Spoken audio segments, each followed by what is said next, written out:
वृंदावन विहारी लाल की जय। राधा रानी की जय। श्री गुरुदेव भगवान की जय। श्री राधे राधे।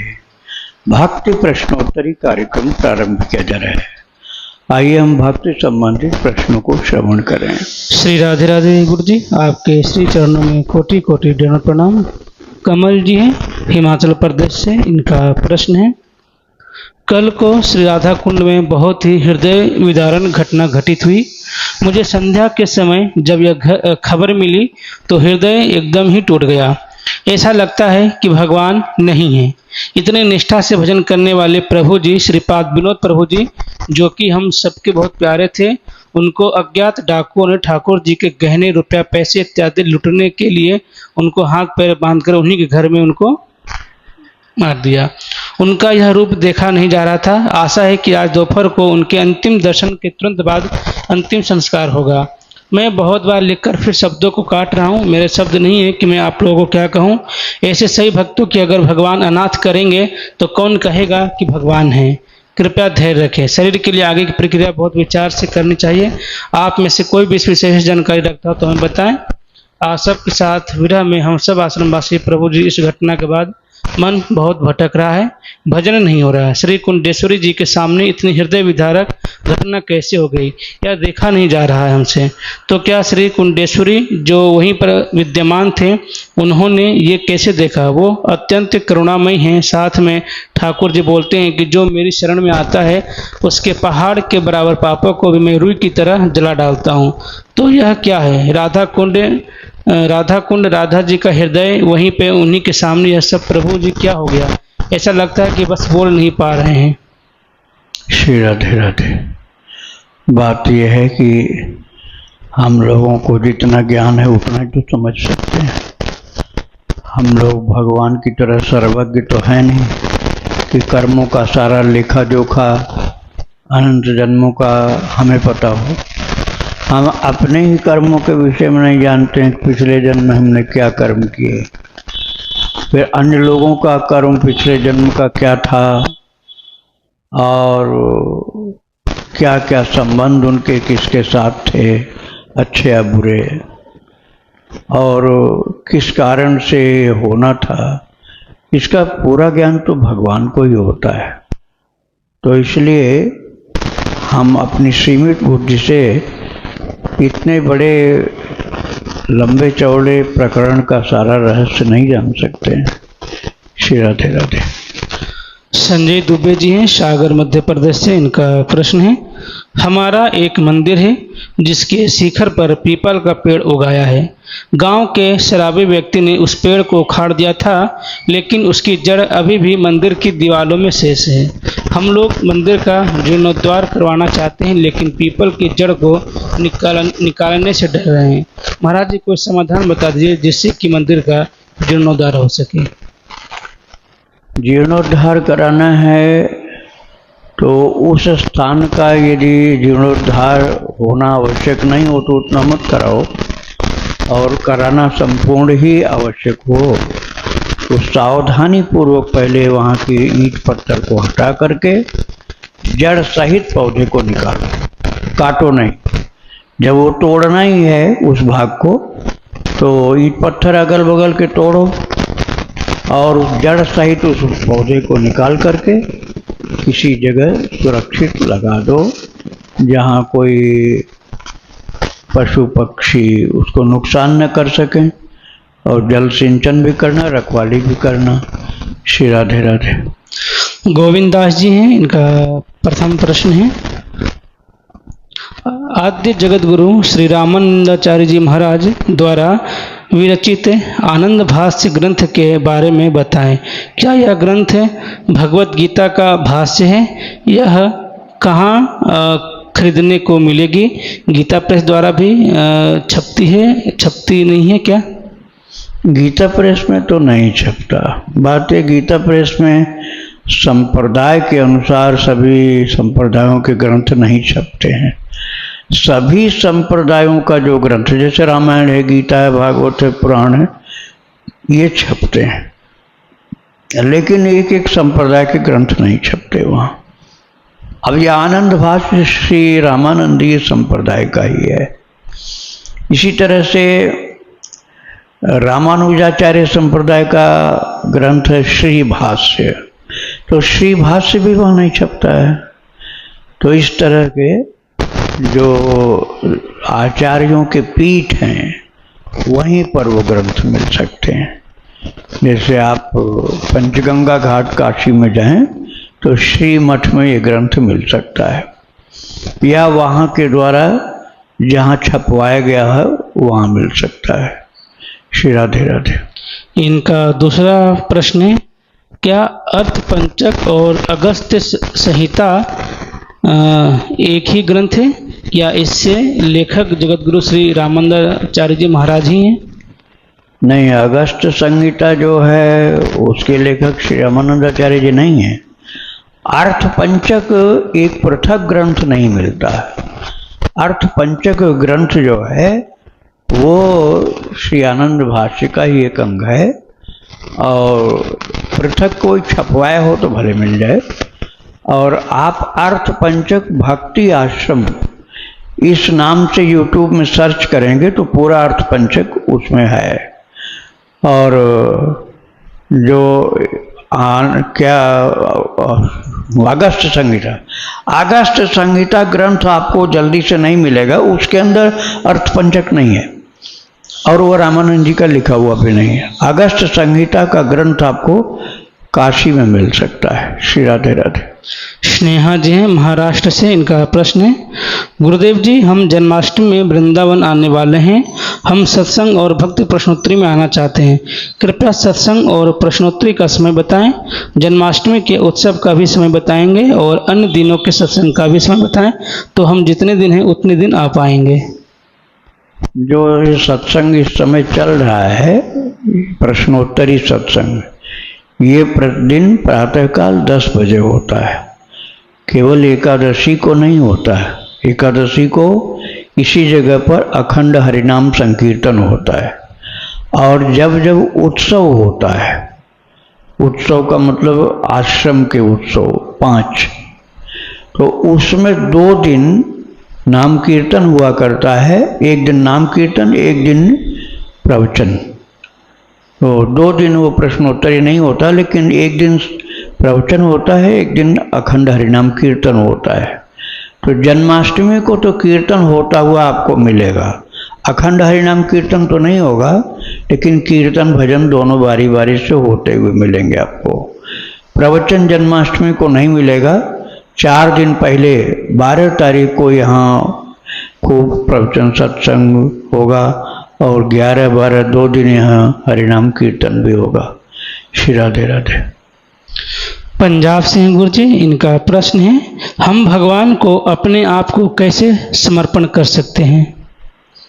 भगवान को समर्पण करने का तरीका होता है, उसको बोला जाता है शरणागति। भगवान के लिए जब हम अपने को समर्पण करते हैं ना, उसको शरणागति बोलते हैं। तो शरणागति के जो सिद्धांत हैं 6 हैं। श्री नारद पांचरात्र ग्रंथ में नारद जी ने बताया 5-6 सिद्धांत का पालन करो तो शरणागति हो जाएगी। वही साधक का संपूर्ण समर्पण है। वो क्या होता है मैं आपको थोड़े में बता देता हूँ, पहले बताया जा चुका है, फिर से थोड़े में बता दे रहा हूँ। तो पहला 6 अंग जो शरणागति के हैं उसमें पहला है आनुकूलस्य संकल्प, अर्थात भगवान के अनुकूल चलने का संकल्प हो। संकल्प मतलब वो हाथ में जल कुशा ये सब लेकर नहीं, संकल्प का मतलब निश्चय। हमको भगवान के अनुकूल चलना है, ये दृढ़ निश्चय होना चाहिए। अब ये दृढ़ निश्चय अनुकूल चलने के मतलब क्या हुआ कि हमको भगवान की तरफ चलना है, इसके लिए हमको प्रयत्न करना है। जैसे भक्ति मार्ग का कार्य करना है, भजन कीर्तन ध्यान पूजा पाठ सेवा, ये अनुकूल से संकल्प हो गया। और प्रातिकूल से वर्जनम, दूसरा है प्रातिकूल से वर्जनम। अर्थात प्रतिकूलता का वर्जन करें। प्रतिकूलता क्या होती है कि हम सत्संग न करके कुसंग करें और सात्विक भोजन न करके गंदा गंदा भोजन खाएं, यह सब प्रतिकूलता है। और भक्ति न करके नास्तिकता वाली बात करें, वैसा ही जीवन जिए, इसको बोलते हैं प्रतिकूलता। तो इन प्रतिकूलताओं का वर्जन अर्थात उससे दूर हो जाएं। दो हो गया ना, पहला अनुकूलता को ग्रहण करना, दूसरा प्रतिकूलता को त्याग देना। और रक्षिष्यतीत विश्वासो, और अपने प्रभु के ऊपर विश्वास इस बात का करना कि वो हमारे स्वामी हैं, मैं उनका सेवक हूँ, वे हमारी रक्षा करेंगे, हम कहीं भी होंगे वो हमारी रक्षा करेंगे, क्योंकि सारी दुनिया के अनंत ब्रह्मांड के मालिक हैं और सब कुछ करने में समर्थ हैं, हमारे सबसे ज़्यादा हितैषी हैं, इसलिए वे हमारी रक्षा करेंगे, निश्चित करेंगे। ऐसा विश्वास होना, ये तीसरा हो गया। 6 में से 3 आपने सुन लिया। पहला अनुकूलता वाला कार्य करना, दूसरा प्रतिकूलता वाला न करना, तीसरा भगवान रक्षा करेंगे इस बात का पक्का विश्वास रखना। चौथा है गोपतृत्व वर्णम तथा, इसका मतलब हुआ गोपन करना, अपनी भक्ति साधना भजन ध्यान पूजन प्रभु का प्रेम, इसको छिपा के रखना, इसको लोगों को बताना नहीं कि हम इतनी भक्ति कर लेते, इतना हम पहुंच गए, इतने उपलब्धियां मिल गई, ये सब कभी किसी से न कहना, इसी को गोपन कहते हैं। और 4 हो गए। 5वां है आत्मनिक्षेप। आत्मनिक्षेप का तात्पर्य होता है जो कुछ प्रभु ने हमको दिया है वो सब भगवान की सेवा में लगाना। यदि आप कहोगे ना हम ये नहीं कर सकते, तो शरणागति आपकी झूठी है। आप अपनी पत्नी के लिए, अपने बच्चे के लिए, अपने घर परिवार के लिए तो कर्जा भी लेने को तैयार रहते हो, खेत भी बेच देते हो, और यहाँ तक कि बड़े से बड़े संकट झेलने को तैयार, भगवान के लिए कुछ करने को नहीं तैयार। तो समझ लो आप भगवान के लिए आत्मनिक्षेप अर्थात शरणागति नहीं करना चाहते हो, तो ये बेईमानी वाली शरणागति हुई। आत्मनिक्षेप, शरीर से पूरा पूरा भगवान की सेवा में लगना, पैसे रुपए हैं तो उसके द्वारा भी लगना, बुद्धि के द्वारा, मन के द्वारा और समय के द्वारा, अर्थात समय भी भगवान के लिए खर्च करना, ये सब करो। तो ये हो गया 5वां शरणागति का 5वां स्वरूप। और 6ठा है कार्पण्यम। सब कुछ करने के बाद भी ये अंदर से मानना कि मैं नहीं कुछ कर पाया, जो कुछ कराया सो प्रभु ने कराया, जो कुछ कराया सो प्रभु ने। जैसे आपने भंडारा किया, मंदिर बनवाया, गौओं की सेवा की, भगवान का भजन किया, अच्छे अच्छे सारे कार्य किए जो करने चाहिए, तो आप समझ लो कि आपने नहीं किया, ये भगवान ने अपनी कृपा से करवाया। ये शरणागति का 6ठा लक्षण है। तो ये 6 जो हैं इनको स्वीकार करो, शरणागति हो गई, यही समर्पण है। श्री राधे राधे। इनका दूसरा प्रश्न है जन्माष्टमी का व्रत कैसे करते हैं? जन्माष्टमी का व्रत कैसे करते हैं? जन्माष्टमी का व्रत, जन्माष्टमी अब 16 तारीख को पड़ रही है, तो इसमें वैष्णव लोग जो होते हैं वो और जो शैव लोग होते हैं वो, इनमें थोड़ा कभी कभी भेद हो जाता है, तो 2 जन्माष्टमी हो जाती है, और भेद नहीं हो तो एक ही होती है। तो जन्माष्टमी को 12 बजे रात तक जगना जरूरी है, क्योंकि रात को 12 बजे प्रभु का जन्म होता है। तो दिन में आप चाहो यदि जगने में बाधा है तो थोड़ा आराम भले कर लो, लेकिन रात में 12 बजे तक जरूर जगो और व्रत करो। व्रत का मतलब फलाहार। आप यदि जल पी के रह सको वो बहुत बढ़िया है, नहीं सकता है तो केवल फल खा के रह जाओ या दूध पी के रह जाओ, जैसा स्वास्थ्य हो उसके अनुसार करो।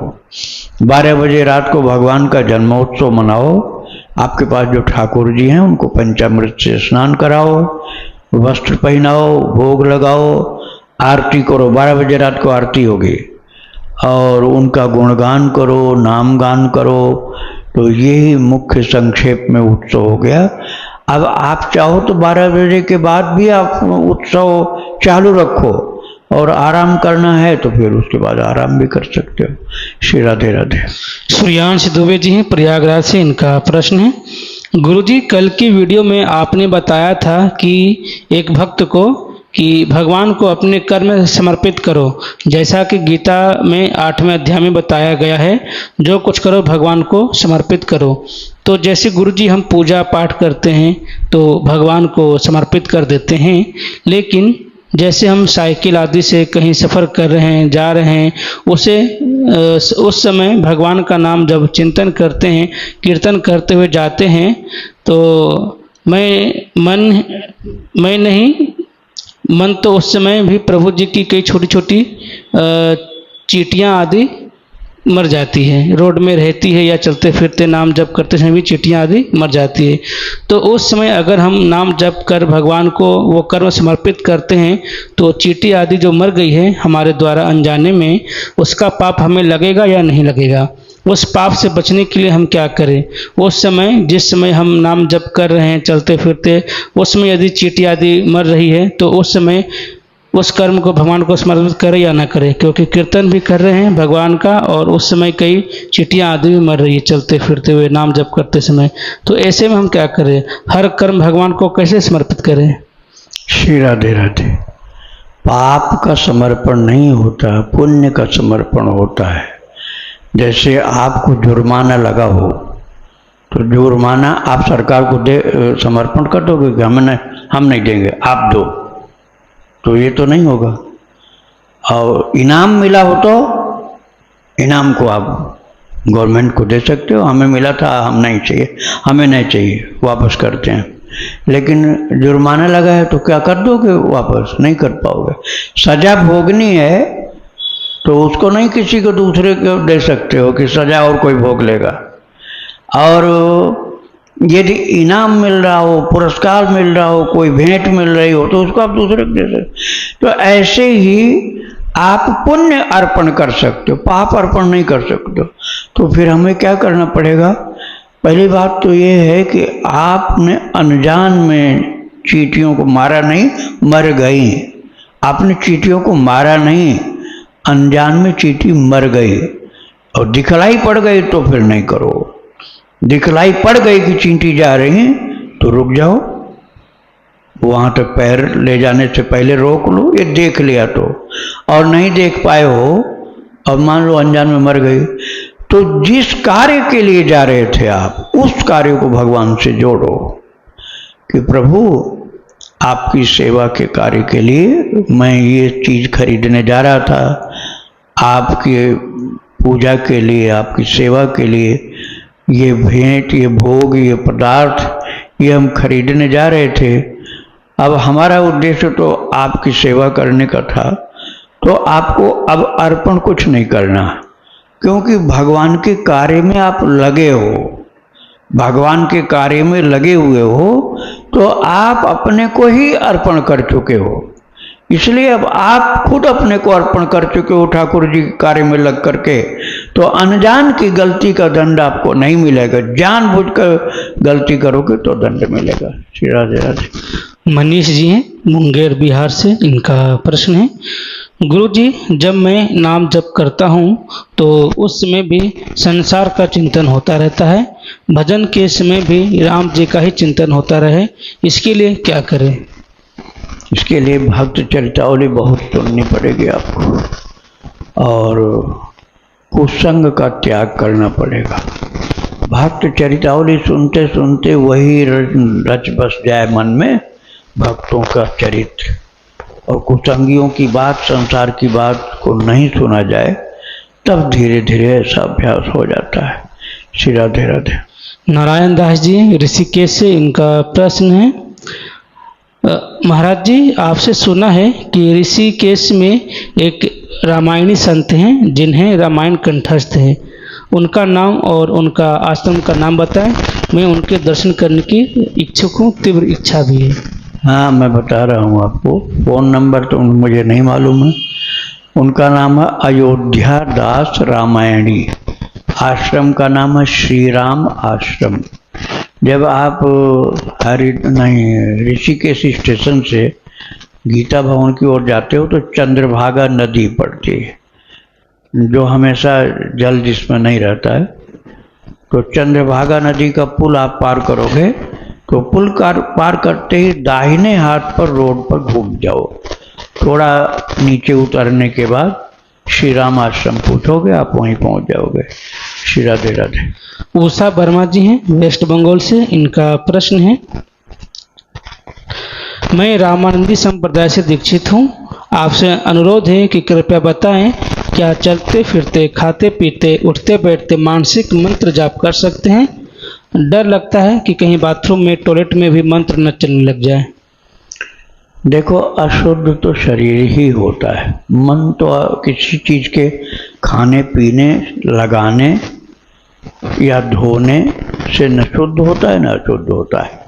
आपके शरीर में कूड़ा लग गया, कचरा लग गया, गंदगी लग गई, उसको धो लो, साफ हो जाएगा। क्या वो पानी मन में भी पहुंच जाएगा? उससे तो शरीर ही छूटेगा, मन तो उससे धुलेगा नहीं। न मन को कूड़ा लगेगा न पानी से धुलेगा। शरीर को ही कूड़ा लगता है, शरीर ही पानी से धुलता है। इसलिए शरीर के द्वारा जो कर्म करते हो उसमें शुद्धि की आवश्यकता होती है। और मन तो किसी प्रकार की वस्तु से न गंदा होता है न साफ होता है। भगवान की भजन से ही साफ होता है, पाप कर्म से गंदा होता है। तो आप मन से पाप मत करिए, मतलब धीरे धीरे उससे मुक्ति पा जाइए भजन करते करते। और मन से आप सदा मंत्र जप कर सकते हो, बस बोलना नहीं। मन से बोल करने का मतलब हुआ होठ भी नहीं चलाना, जीभ भी नहीं चलाना, अंदर अंदर जप करना। इससे आप मंत्र जप भी कर सकते हो, नाम जप भी कर सकते हो। श्री राधे राधे। सुनील जी हैं दिल्ली से। इनका प्रश्न है, महाराज जी मुझे एक प्रश्न है जो बहुत परेशान कर रहा है। मैं एक गृहस्थ हूँ। मैं सुबह 3 बजे से 5 बजे के बीच में भगवान श्री राम और माता सीता का युगल नाम लिखता हूँ, लेकिन कभी कभी गृहस्थ होने के कारण कुछ ऐसे अनैतिक कार्य करता हूँ, जैसे कि संभोग कर बैठता हूँ, जिसके बाद मेरा मन पूरी तरह से पश्चाताप से भर जाता है और मैं पश्चाताप करने लगता हूँ। क्या मुझे राम नाम लिखने का फल मिलेगा या मुझे अनैतिक कार्य करने का दोष लगेगा? आपको अपने समय पर लेखन करना, लेकिन उसके पहले उठ करके स्नान भी करना है। और आप यदि विवाहित हैं, परिवार वाले हैं, गृहस्थ हैं, तो आपको इतना परेशान नहीं होना है। आप समय के पहले नहा धो करके स्वच्छ निर्मल हो जाओ और फिर भगवान का भजन करने में लग जाओ, तो आपको पुण्य मिलेगा। श्री राधे राधे। रेखा शुक्ला जी हैं। इनका प्रश्न है, यदि शरीर अस्वस्थ है तो क्या बिना नहाए गुरु मंत्र का जप कर सकते हैं तथा हम बिना नहाए भगवत गीता भी पढ़ सकते हैं? आपको शरीर में परेशानी है तो संक्षिप्त स्नान करो। संक्षिप्त स्नान का मतलब होता है सिर पर पानी मत डालो, हाथ पैर धो लो, नाभि के नीचे स्नान कर लो। नाभि के ऊपर ये शरीर थोड़ा ठीक है तो छाती भर स्नान कर लो, नहीं तो नाभि तक स्नान कर लो। पूरा स्वस्थ है तो सिर से स्नान करो। और बिल्कुल ही बीमार हो तो स्नान न करके केवल गंगा जल से छिड़काव कर लो शरीर पर। हाथ धो लो, मुंह धो लो, पैर धो सको तो वो भी धो लो, फिर गंगा जल छिड़क लो शरीर पर और भजन पूजन में लग जाओ, तो आपका वो स्नान ही माना जाएगा। श्री राधे राधे। सीताराम महाराज जी। सीताराम। जैसे किसी के पास शालिग्राम भगवान जी हैं, लेकिन उनकी आर्थिक स्थिति ऐसी हुई है कि वो सेवा नहीं कर पा रहे हैं, और उनने मेरे को बोला कि आप अगर सेवा कर सको तो ले लो।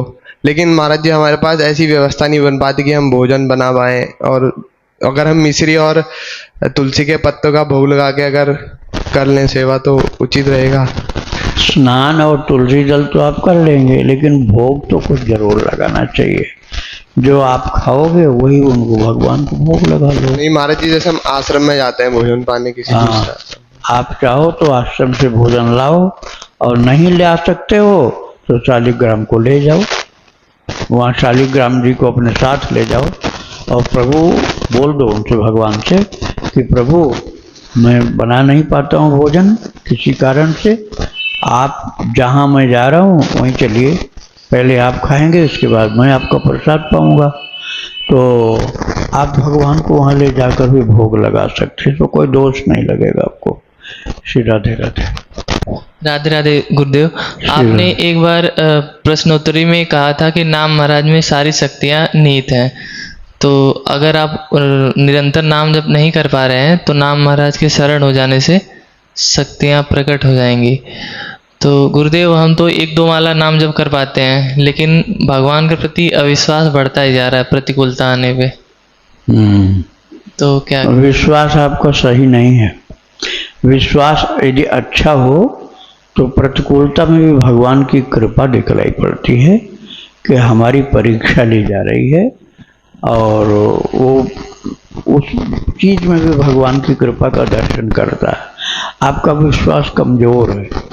विश्वास भक्तों का चरित्र खूब सुनो तब मजबूत होता है, और विश्वास जब हो जाएगा तो कठिन से कठिन परिस्थिति में भी भगवान की कृपा को खोज लेता है भक्त कि इसमें कोई न कोई कृपा जरूर होगी, भले हमारी बुद्धि के बाहर है, और उसमें भी भगवान की कृपा को वह अपने श्रद्धा के कारण मान लेता है, और बाद में जब अनुकूलता आती है तब वो समझ लेता है कि ये कृपा मिलनी थी, इसलिए उस समय मेरे ऊपर परीक्षा का प्रयोग किया गया था।